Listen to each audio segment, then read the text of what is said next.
Sayyidina Umar agak tersinggung. Sebetulnya yang namanya hisab itu tidak ada hubungannya dengan Masehi dan Hijriah, itu nggak ada. Semua berdasar matahari atau apa? Rembulan. Lah sialnya yang Samsiyah ini oleh bahasa internasional disebut apa? Masehiyah. Makanya Sayyidina Umar marah terus bilang, ya sudah kalau gitu Qamariyah bikin apa? Hijriah. Jadi itu sebenarnya nama politik.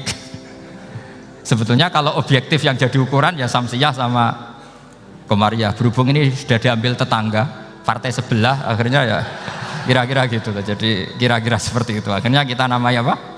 Hijriah, apa Samsiyah sama apa? Hijriah. Sebetulnya yang asli ya Samsiyah, Qamariyah. Tapi nggak apa-apa lah. Dunia itu mesti ada politiknya.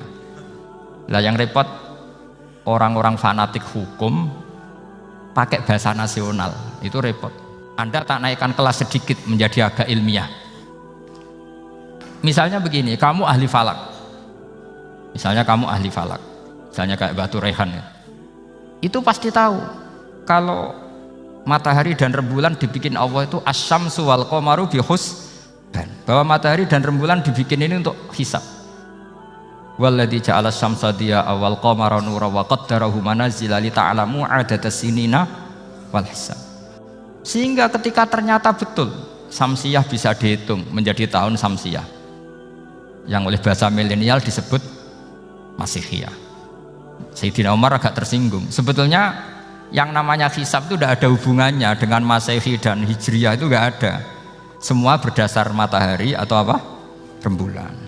Lah sialnya yang Samsiyah ini oleh bahasa internasional disebut apa?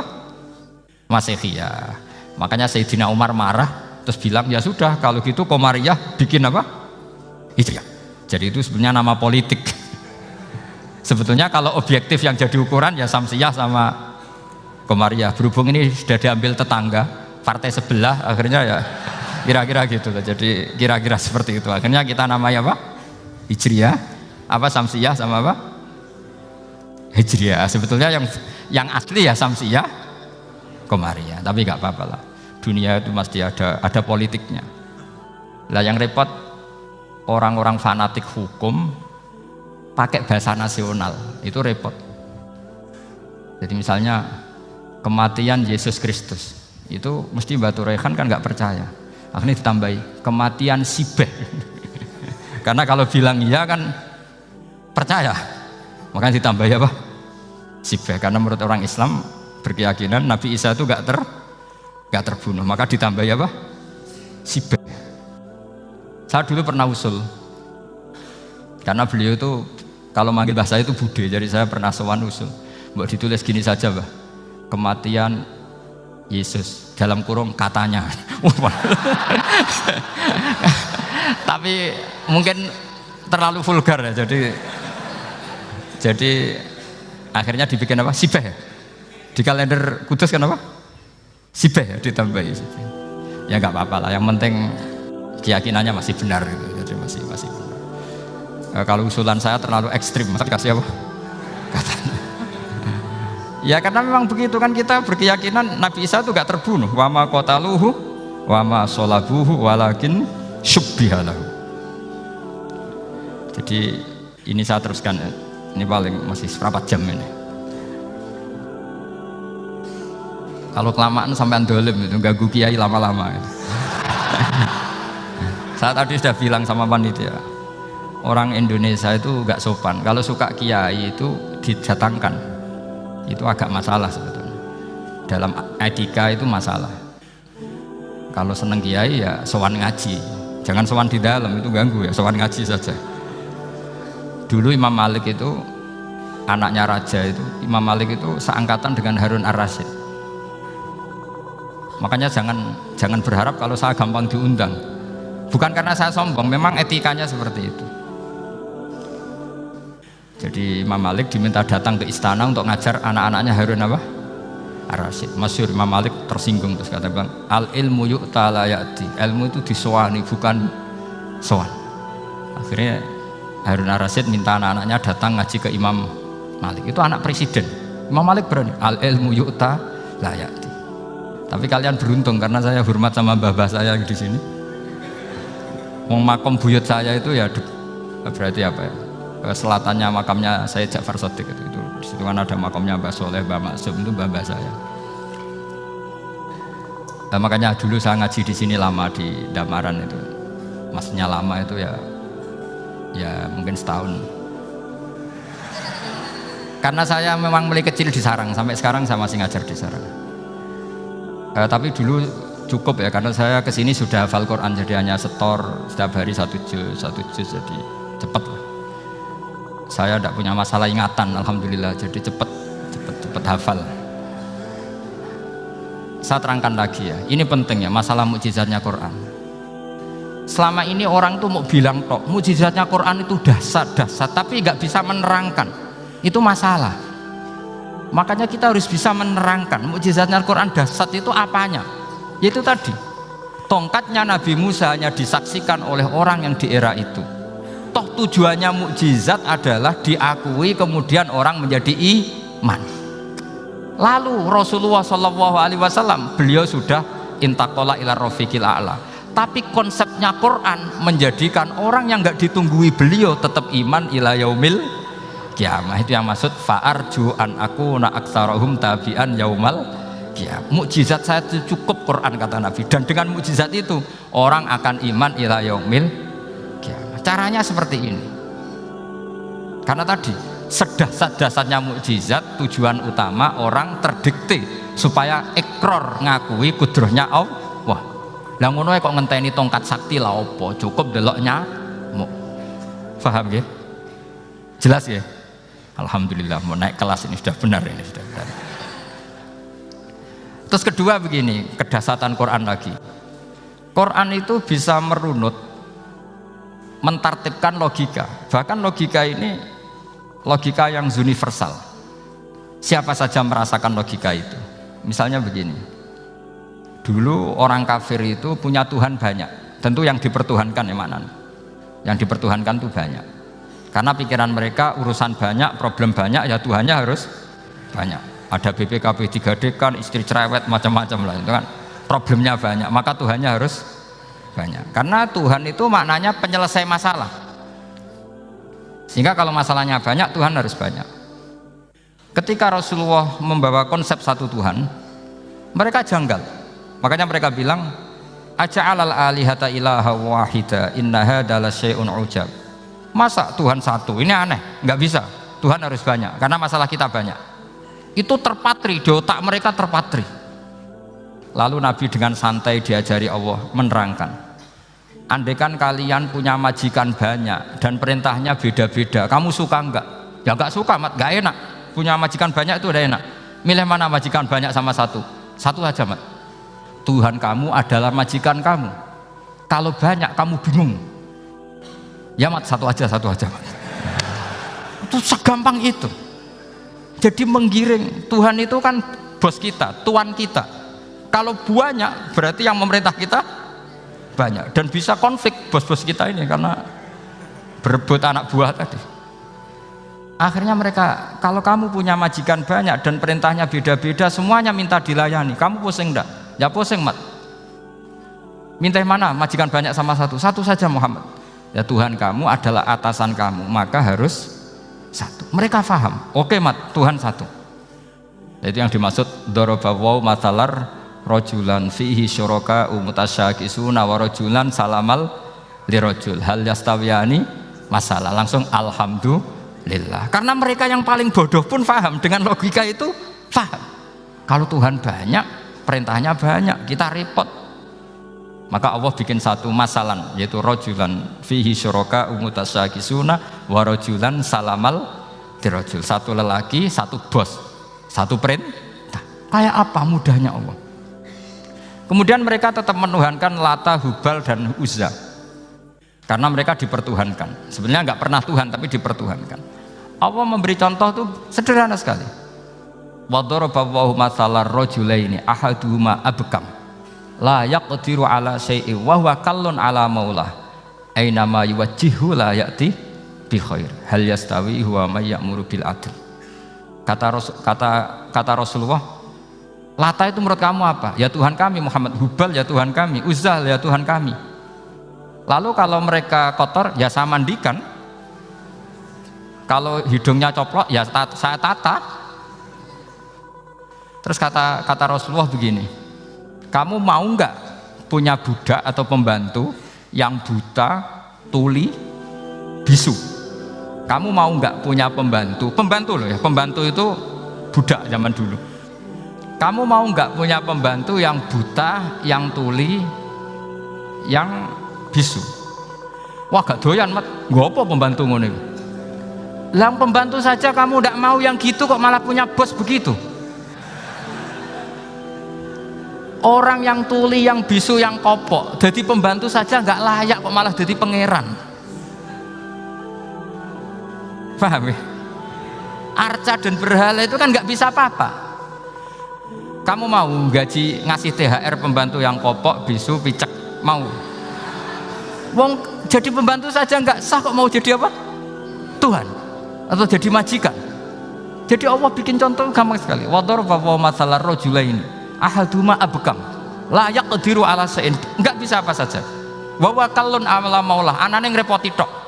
Nama yuwajjihu la yati bi khair. Mudah sekali. Akhirnya mereka berbondong-bondong iman karena logikanya ditata oleh logika Al-Qur'an.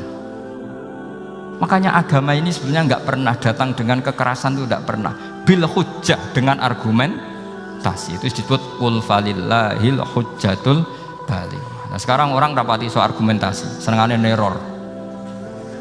Nah, itu rapati ngaji. Sebenarnya agama ini mudah. Ad-dinu yusrun, agama ini mudah, logikanya gampang. Untuk tidak menuhankan Yesus atau Isa, Quran juga datang dengan penjelasan yang enggak jelimet, yang gampang saja. Kata Allah, mal masihu ibnu maryam illa rasul qad khalas min qablihir rusul wa ummuhu siddiqah kana yakulanit. Kok arani pangeran piye? Nek ramangan ya lesu. Kamu kebayang enggak misalnya punya Tuhan terus mbok gratisi pas marung. Terus kamu bangga, alhamdulillah tadi habis ngratisi Tuhan. Tadi kelihatannya kelaparan, tak gratisi, senangnya bukan main. Kamu mau punya Tuhan yang seperti itu? Mau? Enggak mau kan? Allah menjelaskan karena yakulanit kuduyan sego, artinya nak orang mangan yo lemes.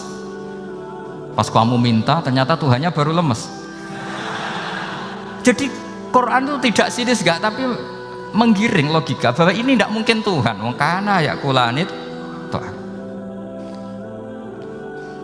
gampang kan? Itu gampang.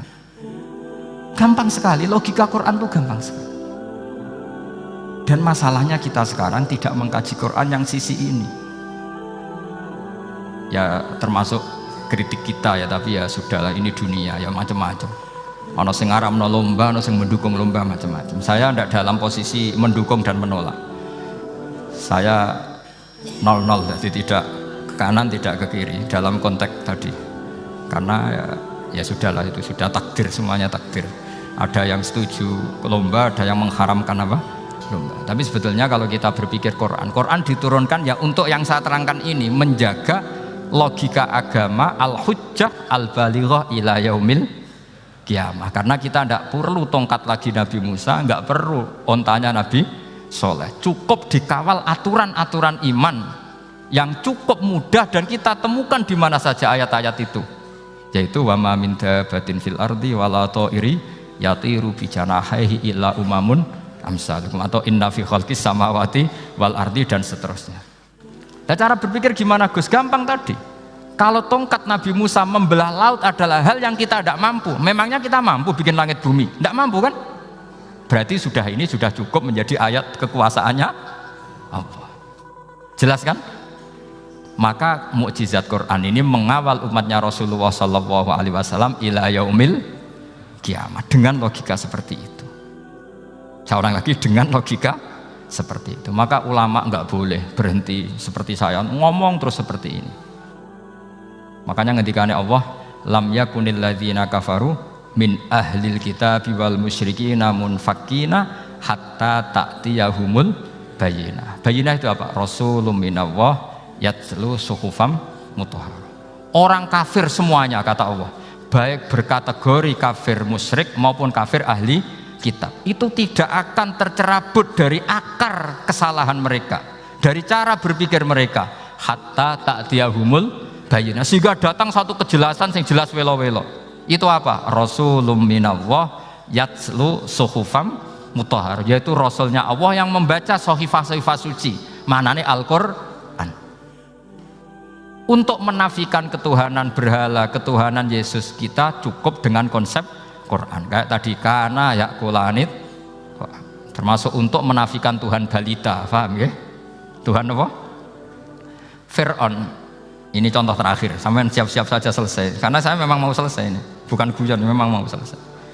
Karena menurut saya mukjizatnya Quran itu jelas, jadi diterangkan seperempat jam ya jelas, 10 menit ya jelas. Kalau kamu butuh lama, berarti kamu menyaksikan kejelasan Al-Quran, dan itu kriminal besar itu. Kalau nggak boleh dibahasakan murtad besar, ya kriminal apa besar. Nggak, ini nggak guyon, betul itu.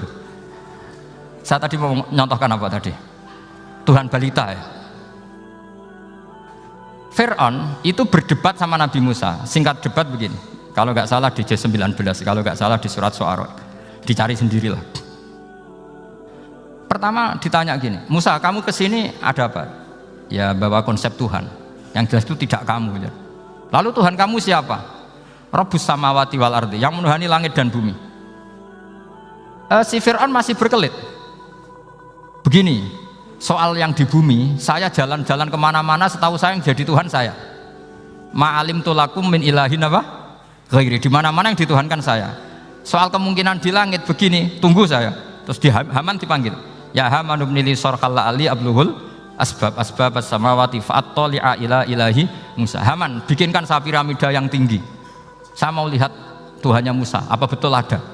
Padahal andaikan terjadi piramida kan Tuhan pun nggak bisa dilihat. Wong sampean yang wali saja tidak bisa melihat. Wali tadi yang sing disakeni Allah tadi itu aja nggak bisa melihat. Apalagi Fir'aun. Akhirnya Nabi Musa sadar bahwa logika itu tidak masuk ke Fir'aun, tidak masuk. Padahal ada pengawalnya banyak.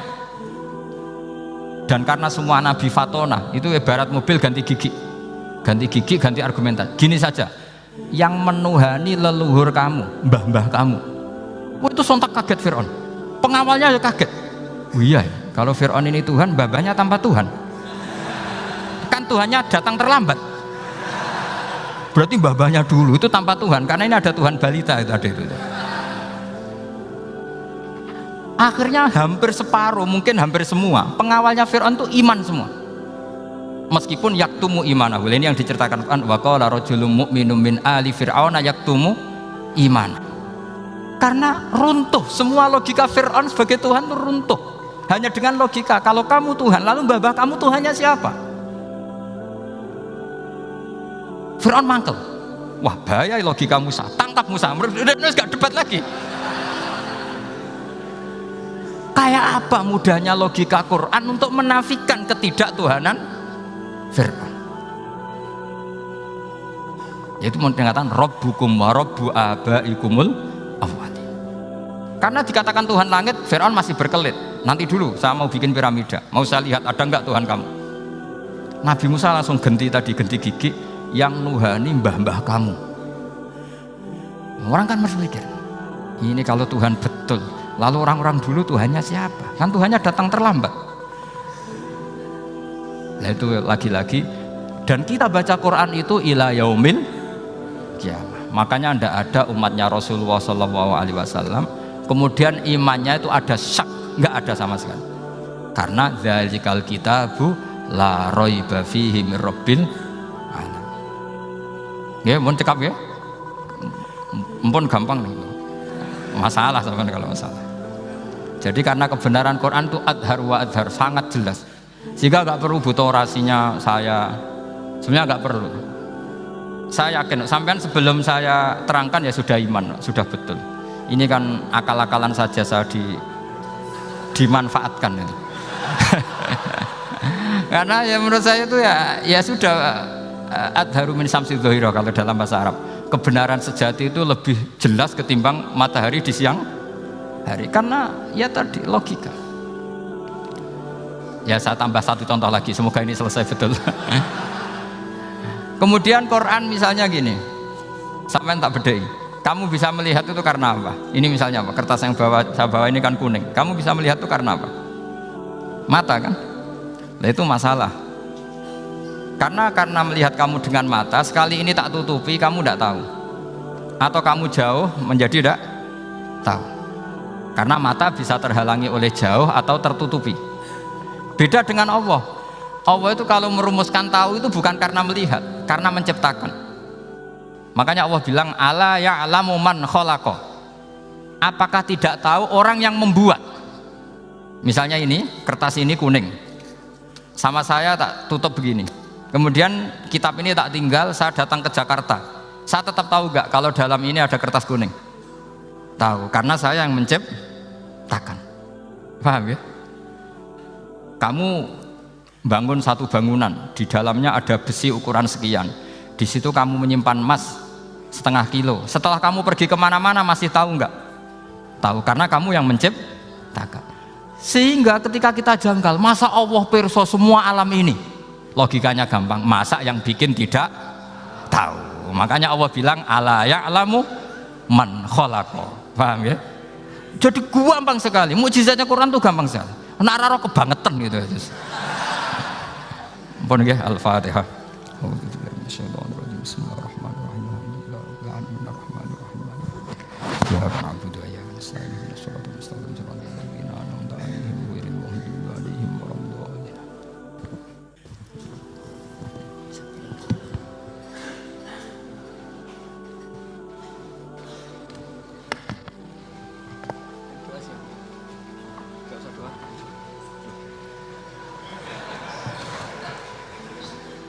Kalau doa itu sunatnya khufiyah rahasia, tidak sampai. Bismillahirrahmanirrahim. Wala alihi wasallam wa ta'ala mutahakina fika mutanasina fika waj'alna ya Allah